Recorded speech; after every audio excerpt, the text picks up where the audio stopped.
Okay, today we have an equation 3 minus 5 times 3 minus 5. So let's solve it. 3 minus 5 gives us minus 2. 3 minus 5 gives us minus 2. We multiply them and we get 4. So 4 is a solution. And this solution is completely wrong according to the PEMDAS, or order of the operations, which says that we need to do parentheses first, then exponents, then multiplications or divisions with the same priority, and then additions and subtractions, again with the same priority. And when we have the same priorities, we need to work from left to right. So now let's solve it in a correct way. So we have parentheses first, so let's calculate them.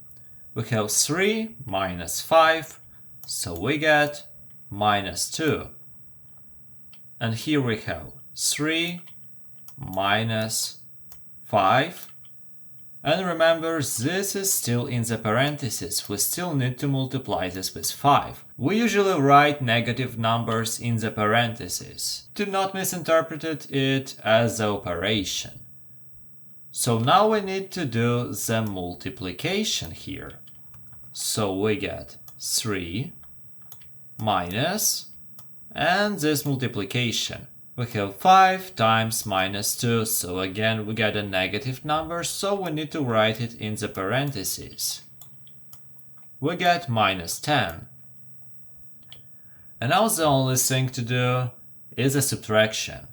And if you subtract a negative number, you can basically combine these two minuses to create one big plus. So we get 3 times 10, so in the end we get 13. 13 is the final answer. If you want to truly test yourself in PEMDAS, watch this video next. Don't forget to subscribe.